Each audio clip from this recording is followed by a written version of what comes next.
nightmares in my head, I fear that the thoughts build up until I can't hear, that my mind fills up into a creature, and it haunts me somewhere much deeper. Anxiety, filling up every space, no privacy, and silently, it could build and build until you... Salam sejahtera Malaysia, denyut nadi suara rakyat bergema di channel ini. Selamat pagi tuan-tuan dan puan yang dihormati sekalian. Setelah kekalahan Barisan Nasional yang agak teruk, agak tidak dijangka di Kemaman, yang pada mulanya dijangkakan akan kalah tipis ataupun boleh menang, tapi rupa-rupanya kalah dengan teruk. Dan pada masa yang sama ada pula spekulasi bertiup kancang bahawa 10 orang MP daripada UMNO keluar daripada parti, daripada Barisan Nasional, keluar dan memberikan sokongan kepada Mahyadin Mak Yassin, Hadi Awang di Perikatan Nasional. Dan ada pula bertiup kencang kononnya semua menteri di dalam kerajaan perpaduan akan letak jawatan, kerana kononnya mereka perlu untuk bertanggungjawab, mereka perlu untuk berasa malu dan letak jawatan, dan akhirnya tunggu supaya ada rombakan baru kabinet daripada Datuk Seri Anwar Ibrahim. Barulah kita lihat semula nanti kononnya siapakah bakal menteri yang dilantik semula untuk kerajaan perpaduan daripada UMNO. Walaupun begitu, saya tidak setuju kalau semua menteri UMNO keluar daripada kerajaan perpaduan, kerana ada beberapa menteri UMNO sebenarnya melaksanakan tugas dengan cemerlang, yang melakukan amanah tugas mereka dengan baik. Jadi mungkin bagus juga seperti Zahid Hamidi. Ini terus terang je lah, seperti Zahid Hamidi, bagus juga kalau dia undur diri. Tapi itu pun agak tidak sesuai bagi UMNO punya presiden kalau tidak ada dalam kerajaan. Agak pelik. Tapi banyak juga kelebihan. Kelebihan kalau Zahid Hamidi tarik diri daripada menjadi menteri di dalam kerajaan perpaduan. Kerana banyak juga spekulasi menyatakan antara punca kalau PH bertanding susah untuk menang, apalagi kalau BN yang bertanding selalu kalah, belum pernah menang, ialah kerana adanya Zahid di dalam kerajaan perpaduan. Mungkin ada kebenaran, tapi mungkin tidak benar juga, mungkin tidak benar juga. Okey, jadi spekulasi yang menyatakan bahawa semua menteri dalam kerajaan perpaduan daripada UMNO keluar daripada kerajaan, bagi saya agak tidak berasas. Kerana kalau mereka mau keluar daripada kerajaan, apa yang mereka dapat? Apa manfaat yang mereka boleh dapat? Tidak ada apa-apa manfaat. Malah mereka akan menanggung kerugian yang teruk daripada keluar daripada kerajaan perpaduan ini. Sudahlah, mereka sudah tidak ada kekuatan. Kalau keluar lagilah parah. Lagilah tidak ada lagi apa-apa yang mereka boleh harapkan. Jadi saya fikir spekulasi bahawa semua menteri keluar daripada kabinet kerajaan perpaduan ini agak tidak berasas dan hampir mustahil untuk berlaku. Dan saya fikir kalau ia pun 10 orang daripada UMNO mau keluar daripada UMNO dan beri sokongan kepada Perikatan Nasional, itu mungkin bukan daripada kalangan menteri-menteri.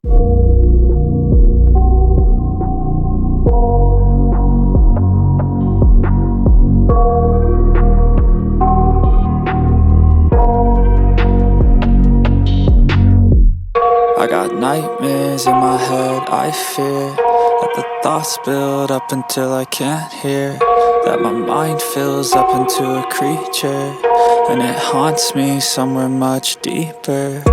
Anxiety, filling up every space, no privacy, and silently, it could build and build until you.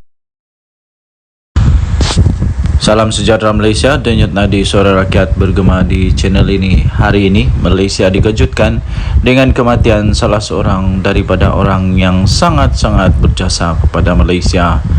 Baru saja diterima berita menyedihkan daripada Malaysia, daripada freemalaysiatoday.com. 3 Disember, jam 6 petang tadi, bekas Menteri Chua Jui Meng meninggal dunia. Chua Jui Meng mewakili rakyat Parlimen Bakri selama 5 penggal.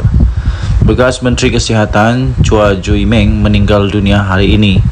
Beliau menggalas tanggungjawab Menteri Kesihatan selama 9 tahun dari tahun 1995 sehingga tahun 2004, dan beliau adalah mewakili rakyat Parlimen Bakri selama 5 penggal dari tahun 1986 sehingga tahun 2008. Ahli Parlimen Segamat R. Yunus Warren memberitahu FMI pihaknya telah mendapat berita pemergian Chua daripada anaknya. Sementara itu, sumber MCA memaklumkan Chua mengalami serangan jantung minggu lalu dan berada di hospital sejak itu. Chua bersama MCA dari tahun 1976 sehingga tahun 2009 dan pernah menjadi naib presiden parti itu. Beliau menyertai PKR pada tahun 2009 dan pernah menjadi ketua PKR Johor. Sama-samalah kita mendoakan semoga semua keluarga tabah dengan dugaan ini dan semoga semuanya dipermudahkan. Kita jumpa lagi denyut nadi suara rakyat bergema di channel ini. Bye-bye.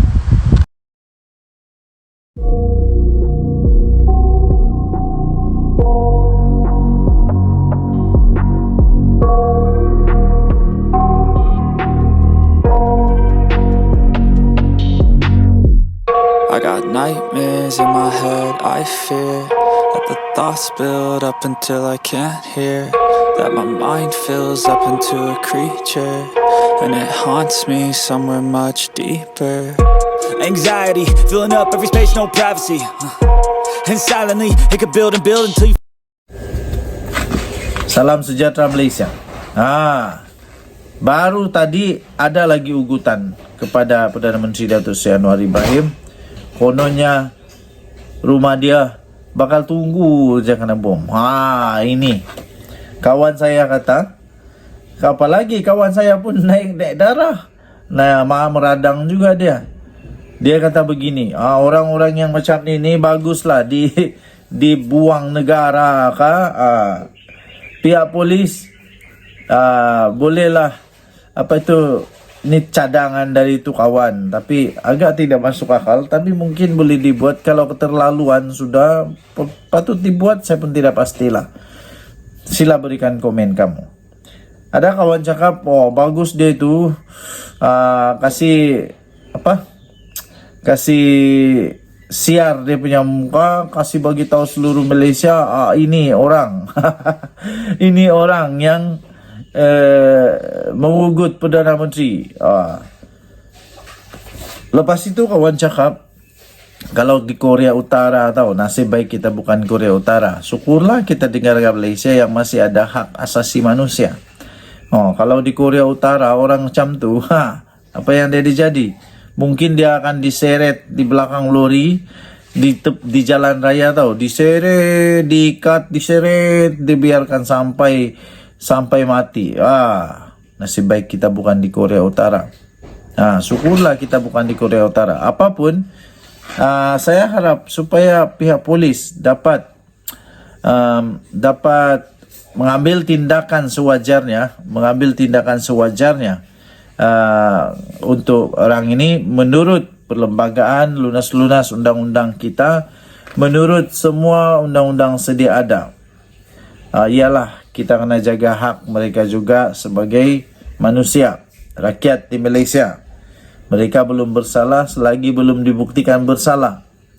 Tapi perbuatan-perbuatan sebegini harus dihentikan, harus dihentikan segera. Ada juga kawan-kawan cakap buang negara sajalah, seperti yang awal cakap tadi, bukan senang-senang buang negara. Bukan senang-senang buang negara, tapi mungkin cukuplah untuk kasih dulu pengajaran, denda, kasih masuk penjara kah, kasih masuk jail kah. Lepas tu kalau dia penjawat awam, bagi dia pengajaran sikit, boleh kasih gugur lah dia daripada kerja kah, biar dia tahu. Sebab mengugut ini jenayah. Mengugut ini jenayah. Jadi kalau kena penjara, kena denda, gelap masa depan, baru mau menyesal pun tiada guna sudah. Selepas ini muncul lagi pula. Kata Anwar zalim lah, kata Anwar itulah, inilah. Saya bukan penyokong Datuk Seri Anwar Ibrahim, bukan. Saya tak pernah undi Anwar Ibrahim. Saya beritahu terus terang, saya tidak pernah undi Perdana Menteri Datuk Seri Anwar Ibrahim pada PRU kah, PRN kah, PRK kan, tidak pernah. Saya tidak pernah undi dia. Kenapa saya tidak pernah undi dia? Sebab dia tidak pernah bertanding di tempat kami. Jadi saya tidak pernah undi saya tidak pernah undi dia. Tapi saya tetap tidak suka, saya tetap tidak sokong, dan saya tetap mengecam kepada tindakan-tindakan pelaku-pelaku begini nih. Okey, tinggalkan komen anda. Harap-harap lepas ini jangan lagi ada orang-orang yang tidak cukup otak, ataupun yang masuk angin di otak kah, atau penuh ayak ke dalam otak kah. Itu yang masalah. Okey, kita biarkan polis Diraja Malaysia untuk melaksanakan tugas mereka. Bye-bye. Salam sejahtera Malaysia. Denyut nadi suara rakyat bergema GTL channel ini. Pagi-pagi ini saya terkejut bila dapat berita daripada Harapan Daily menyatakan ada seorang lelaki yang saya fikir otak dia masuk angin ataupun masuk air, ataupun dia ini memang tak ada otak, atau apa istilah dia, otak udang atau otak di lutut kah, saya pun tidak tahulah. Tapi menurut tangkap layar yang diterima, yang baru saya nampak di Harapan Daily ini, ada seorang lelaki ni, dia telah mengeluarkan kata-kata ugutan kepada Perdana Menteri Datuk Seri Anwar Ibrahim. Dia kata semua rakyat Malaysia dah benci dengan Anwar, nak tunggu kena bom lah dia punya rumah. Aduh, otak letak di mana ni? Letak di lutut kah atau letak di mana? Pertama sekali, ayat dia pun sudah salah. Bukan semua rakyat di Malaysia benci dengan Anwar Ibrahim. Bukan semua rakyat di Malaysia benci dengan Hadi Awang. Bukan semua rakyat di Malaysia benci dengan Muhyiddin. Bukan semua rakyat di Malaysia benci Mahathir. Bukan semua rakyat Malaysia benci Zahid Hamidi. Bukan semua, bukan semua. Ada juga rakyat Malaysia yang masih lagi menghargai mereka. Dan kerana bukan semua, bukan majoriti bukan majoriti. Buktinya Datuk Seri Anwar Ibrahim, dia dapat majoriti jadi Perdana Menteri. Alamak, itu pun tidak dapat fikirkah? Otak simpan di mana saya pun tidak tahulah. Seterusnya, paci-paci, maci-maci, nenek-nenek, atuk-atuk, datuk-datuk di rumah, di kampung, dimanapun anda berada, sebelum buat apa-apa fikir dulu. Sekarang lelaki ni pasti sudah dalam masalah besar. Tak lama lagi, confirm, saya boleh confirm, tak lama lagi kalau ada laporan polis dibuat, tak lama lagi dia akan kena angkut lah. Sudah kena angkut lepas ini, baru tahu dunia ini besar ke kecil. Okey, walaupun begitu, lelaki itu berkata dia punya akaun kena godam. Akaun dia kena godam. Tapi nanti polis tahulah siasat. Akaun kena godam atau otak yang kena godam. Yang saya tidak faham, kenapa orang benci sangat? Kenapa orang benci sangat dengan Perdana Menteri Datuk Seri Anwar Ibrahim? Lepas itu dalam kata-kata itu juga, dalam tulisan itu juga, bukan sahaja ada ugutan tentang bom rumah, tapi juga ada fitnah yang teruk di sana. Jadi ada dua kesalahan yang dibuat di situlah. Satu ugutan bom, kedua fitnah. Fitnah itu dia tulis di sana, dia kata seolah-olah Datuk Seri Anwar Ibrahim ini seolah-olah seorang penyokong kepada LGBT. Aduh. Dari mana kamu tahu benda ni? Nah, dari mana kamu tahu benda ni? Siapa yang ajar kamu buat fitnah ni? Setahu saya fitnah itu salah, berdosa dan tak baik. Bukan saja boleh dihukum di penjara, tapi juga akan kena hukum di akhirat nanti kerana memfitnah. Kawan saya kata memfitnah itu dosa dia, hukum dia, dia punya akibat dia itu jauh lebih teruk daripada membunuh. Jadi janganlah teruk betul. Kamu sudah rosakkan diri kamu sendiri. Okey, jadi kepada pihak polis, sila ambil tindakan segera. Jangan lagi cuba untuk beri muka kepada orang-orang yang begini. Kepada pihak polis, jangan lagi beri belas kasihan yang terlalu-lalu lah. Ini sudah lebih-lebih ni. Orang kata lemah. Ni dah lemah ni. Ini sudah melebih-lebih. Kerana tidak ada, mungkin kerana belum ada tindakan yang sangat tegas diambil kepada mereka. Jadi ini menyebabkan ramai orang lagi muncul sana sini yang berani untuk mengugut Perdana Menteri kita. Yang diugut ini Perdana Menteri, bukannya budak sekolah kah, bukannya pacik tepi jalan kah. Even budak sekolah kah, pacik tepi jalan kah, kalau diugut, orang pengugut itu patut juga ditangkap. Ini kan pula Perdana Menteri. Ini kan pula Perdana Menteri. Macam mana Perdana Menteri boleh diugut dengan mudah? Jadi kita harap pihak polis cepat-cepat siasat perkara ini, tangkap cepat-cepat orang yang mengugut ini. Okey, so tahniah diucapkan kepada pihak polis in advance kerana pasti akan menjalankan tugas dengan baik. Selamat berhujung minggu kepada semua rakyat Malaysia. Denyut nadi suara rakyat bergema di channel ini. Bye-bye.